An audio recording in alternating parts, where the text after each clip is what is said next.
जय हिंद। नमस्कार बच्चों, तो कैसे हैं आप सभी। मैं धर्मेंद्र गोस्वामी और मेरे साथ हैं आज कैलाश जी सर। आप सभी का स्वागत करते हैं आपके अपने यूट्यूब चैनल सिद्धेश्वर क्लासेज पर।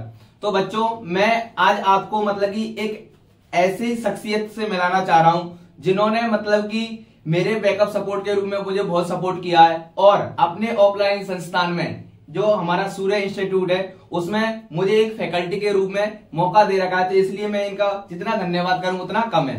तो ज्यादा लंबी भूमिका ना बांधते हुए आज हम किस मकसद से यहाँ पर उपस्थित हुए हैं, तो उससे पहले मैं आपको कैलाश जी सर के बारे में थोड़ा सा बता देता हूँ। जो हमारे गुरुदेव है कैलाश जी सर, इनको 5 से 6 साल का मैथ्स पढ़ाने का एक्सपीरियंस है। उसी के साथ मैं आपको ये बात बताना चाहूंगा, इन्होंने कई बच्चों के 100 ऑफ 100 मैथ्स में से दिलवाए हैं। कितने? 100 ऑफ 100। तो आप निश्चिंत रहें।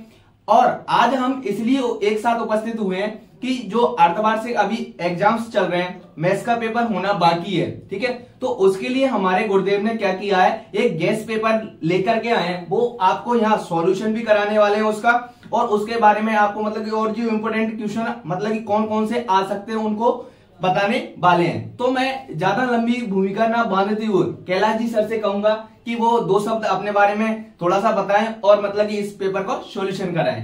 नमस्ते दोस्तों, मैं हूं कैलाश चंद मीणा और आज जो सर ने मुझे ये भूमिका के रूप में चुना है, तो आपके लिए एक गेस्ट पेपर है अर्धवार्षिक जो आपका 21 जून को होने जा रहा है। मैं उम्मीद करता हूं कि पूरे क्वेश्चन अपने पेपर से बाहर एक भी नहीं आएगा, पूरे क्वेश्चन इसी में से आएंगे। आप निश्चिंत होकर पढ़िए, इतना सा भरोसा कीजिए, आपका भरोसा कभी नहीं टूटेगा। और ज्यादा देरी ना करते हुए अपन स्टार्ट करते हैं। आज खंड इसी के साथ मैं अब गुरुदेव को टाइम देता हूं और आप मतलब कि इनसे पढ़ें और इस पेपर का सॉल्यूशन करें और ज्यादा से ज्यादा अपने दोस्तों के साथ इस क्लास को शेयर करें ताकि और बच्चे भी अपनी इस क्लास का फायदा ले सके, लाभ उठा सके। ठीक है गुरुदेव, अपना जी शुरू करें। मैं खंड अ की बात करना चाहता हूं। अभी खंड अ की, केवल खंड अ के बारे में जानकारी प्राप्त दूंगा आज मैं। उसके बाद खंड ब और बाद के क्वेश्चन बाद में लेके आएंगे। खंड अ में अपने पास आते हैं वस्तुनिष्ठ क्वेश्चन, और वस्तुनिष्ठ क्वेश्चन अपने पास 12 क्वेश्चन आएंगे। 12 क्वेश्चन में से 12 क्वेश्चन अपने बैठ जाएंगे, ये अपना गारंटी के साथ बोल रहा हूं। पहली प्रश्नावली से स्टार्ट करूंगा, जैसे कि अर्धवार्षिक में पूरा सिलेबस आ रहा है। तो वस्तुनिष्ठ क्वेश्चन में स्टार्ट करता हूं ज्यादा देरी ना करते हुए। पहला क्वेश्चन है अपने पास, यदि a तथा 18 का एलसीएम 36 है तथा HCF 2 है, इन दोनों संख्याओं का एलसीएम तो 36 है और HCF 2 है, तो a का मान ज्ञात कीजिए। आपको पता होगा, बताया भी होगा, कहीं पढ़े होंगे तो, कि पहली संख्या फर्स्ट संख्या गुणा सेकंड संख्या बराबर HCF गुणा एलसीएम फॉर्मूला होता है अपना। बहुत काफी इंपॉर्टेंट है, उत्तर की जांच में काम आता है। पहली संख्या गुणा दूसरी संख्या बराबर HCF गुणा एलसीएम। पहली संख्या पता नहीं a दे रखी है अपने पास, पहली संख्या दी हुई है अपने पास इस प्रकार a गुणा दूसरी संख्या अपने पास 18 और बराबर में एलसीएम अपने पास है 36, HCF अपने पास 2 गुणा 36। a का मान पूछा है, इधर 18 गुणा में, इधर बराबर की इधर जाएगा तो किस में जाएगा, बटे में। 2 गुणा 36 बटे 18, 2 से कितनी बार कट गया, 2 गुणा 2 बराबर कितना, 4 कौन से ऑप्शन में है, ऑप्शन नंबर द अपना राइट आंसर है। और इससे और भी क्वेश्चन बन सकते हैं कि एलसीएम दे दिया, HCF दे दिया, पहली संख्या दे दी, अभी a का मान पूछा था, इस संख्या को गायब कर देगा, यह संख्या पूछ सकता है, फॉर्मूला यही काम आएगा। एक संख्या देके, एक संख्या पूछ के 3 चीज दे देगा, या एलसीएम दे रखा है, दोनों संख्याएं दे रखी है, HCF भी पूछ सकता है। इन 4, पहली संख्या गुणा दूसरी संख्या बराबर एलसीएम गुणा HCF फॉर्मूला याद रखना है। उसके बाद सेकंड क्वेश्चन आएगा अपने पास सेकंड प्रश्नावली से, यदि बहुपद x² - 2x - 3 के शून्यक अल्फा व बीटा है तो अल्फा प्लस बीटा का मान क्या होगा। यहां से क्वेश्चन बनता है, तो आपको पता होगा अल्फा प्लस बीटा शून्यकों का योगफल अल्फा प्लस बीटा बराबर होता है माइनस का b अपॉन a, माइनस का b अपॉन a सूत्र होता है। और माइनस का b अपॉन a व्यापक रूप में आपके सामने लिख देता हूं, बहुपद का ax² plus bx plus c। अब माइनस b अपॉन a, तो यहाँ b का मान है मेरे पास माइनस का 2, और एक बार फॉर्मूले में ऑलरेडी माइनस आ चुका है, -2 अपॉन a का मान कितना हो गया, 1, क्योंकि x² का गुणांक a कहलाएगा, x का गुणांक b कहलाएगा, अचर पद c कहलाएगा।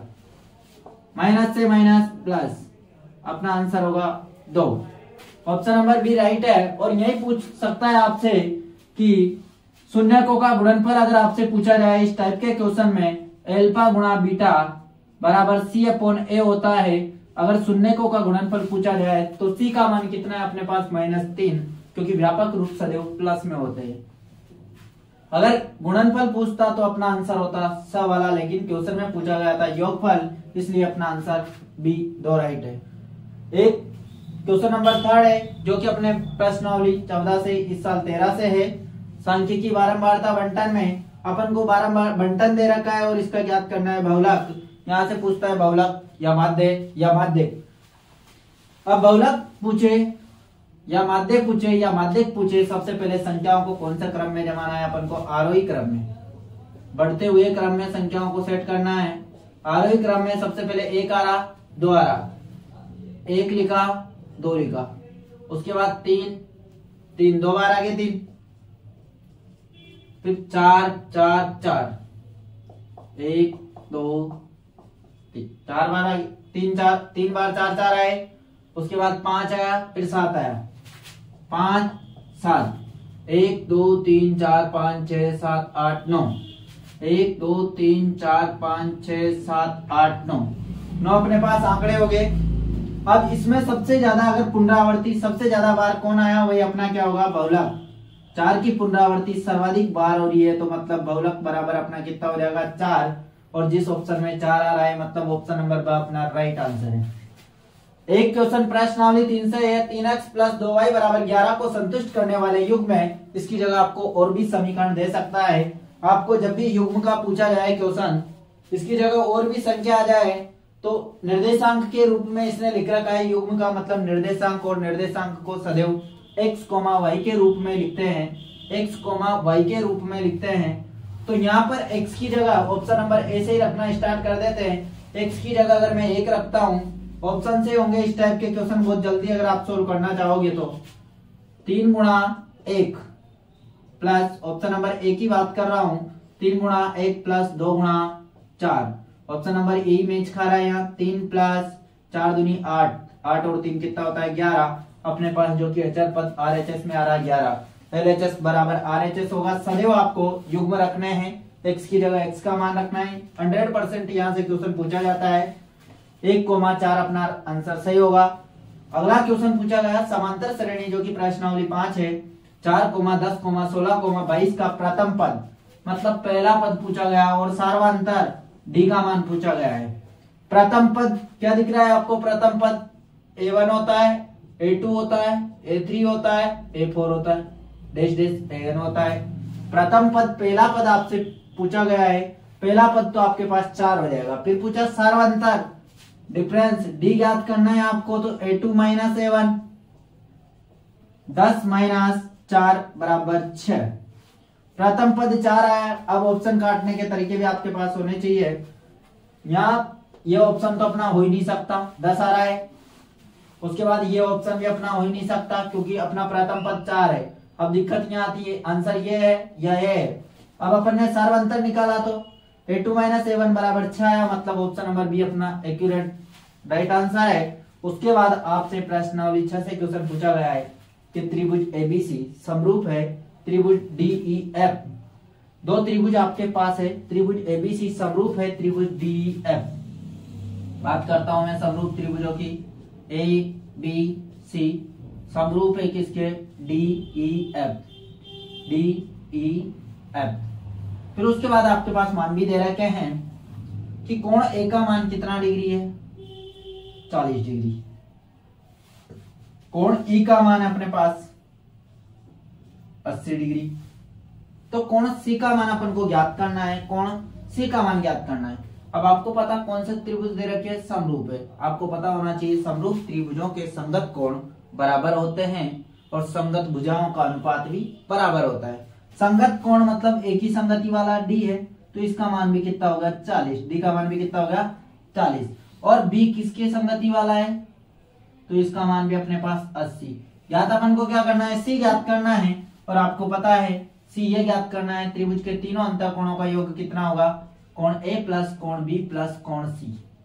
इक्वल टू कितना डिग्री 180 डिग्री होता है। त्रिभुज के तीनों कोणों का योग 180 डिग्री होता है। ए का मान 40 है और बी का मान 80 है, प्लस सी बराबर 180 डिग्री है अपने पास। इधर 40 और 120, 80 कितना हो गया 120 प्लस सी, कोण सी बराबर 180 और प्लस के 120 इधर आया तो किसका हो जाएगा 180 माइनस 120, कोण सी बराबर अपने पास हो गया अपने पास 60 डिग्री अपना आंसर है। 60 डिग्री कौन सा ऑप्शन है, वही अपना राइट होगा, ऑप्शन नंबर बी राइट है। उसके बाद sine square 30 degree plus cos square 30 degree का मान होगा। अब यहाँ गलती कर देते हैं बहुत सारे बच्चे, साइन 30 और कोस 30 का मान रखने लग जाते हैं, जबकि आपको पता है सर्वसमीका नंबर फर्स्ट होती है, त्रिकोणमिति की पहली सर्वसमीका होती है sine square theta plus cos square theta equal to 1 होता है। Sine square theta plus cos square theta equal to 1 होता है। यहाँ पर थीटा के दोनों मान क्या होने चाहिए 30 आ रहा, मतलब ऑप्शन नंबर ए अपना राइट आंसर है। क्वेश्चन नंबर 8 स्टार्ट करते हैं। बिंदु -3,5 कौन से चतुर्थांश में है, और यहाँ से 3 से 4 टाइप के क्वेश्चन बनते हैं। वही एक ही इसमें क्लियर करता हूं मैं आपका कि अपने पास 2 अक्ष होते हैं। ये तो अपने पास x अक्ष होता है, x अक्ष, और ये अपने पास y अक्ष होता है। प्रश्नावली 7 का क्वेश्चन है, x अक्ष dash y y dash. x अक्ष का दूसरा नाम भुज होता है और y अक्ष का कोटि होता है। आपसे पूछ लिया जाए ऐसे ही कि इसमें भुज का मान कितना है, भुज मतलब -3, कोटि मतलब 5, कौन से चतुर्थांश में स्थित है। इधर अगर मैं चलता हूं 1 2 1 2 -1 -2 -1 -2, पहला चतुर्थांश, सेकंड क्वाड्रेंट, चतुर्थांश मतलब क्वाड्रेंट, तीसरा चतुर्थांश और चौथा चतुर्थांश। पहले चतुर्थांश की अगर मैं बात करूं, फर्स्ट चतुर्थांश, पहले चतुर्थांश, इसमें माइनस प्लस, यहां अगर बात करूं तो प्लस प्लस, यहां अगर बात करूं तो माइनस माइनस, यहां अगर बात करूं तो प्लस माइनस, क्योंकि इधर एक्स अक्ष माइनस में होता है y, तो पहले x कोमा y आएगा, निर्देशांक को सदैव x कोमा y के रूप में लिखते हैं। तो -3,5, x का मान -3 है और y का मान 5 है, तो कौन से चतुर्थांश में होंगे, प्रथम चतुर्थांश में होंगे। कंफ्यूज यहाँ होते हैं पहले और तीसरे में, चतुर्थांश एंटी क्लॉकवाइज चलते हैं ना कि क्लॉकवाइज। अब आपसे पूछा जाए कि प्रथम चतुर्थांश में माइनस प्लस, द्वितीय चतुर्थांश में प्लस प्लस, तृतीय में माइनस माइनस, चौथे में प्लस माइनस होता है।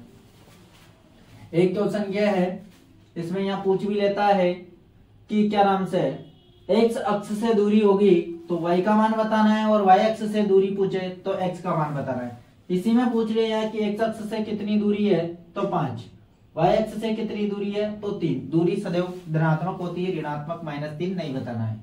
उसके बाद नेक्स्ट क्वेश्चन, क्वेश्चन नंबर 9 पर 6 मीटर ऊंचे एक खंबे की छाया, 6 मीटर ऊंचे एक खंबे की छाया 2√3 मीटर लंबी हो तो सूर्य का उन्नयन कोण है। 6 मीटर ऊंचा एक खंबा बना दिया, ये 6 मीटर है और इसकी छाया 2√3 मीटर है, तो सूर्य इधर से प्रकाश आ रहा है, तो यहाँ का कोण अपन से पूछा है। बात करता हूं मैं, ABC मान लेते हैं, यहाँ का कोण थीटा अपन से पूछा है, तो tan थीटा बराबर अपने पास होता है लाल बटे कक्का से लंब बटे आधार। लंब का मान अपने पास 6/2√3 बराबर tan थीटा। 3 बार कट गया, 3 को √3 गुणा 3 लिख सकते हैं, √3 गुणा √3 बटे में √3, √3 से √3 कट गया, थीटा बराबर tan इनवर्स √3। अब tan √3 कब होता है, tan 60 डिग्री पे होता है।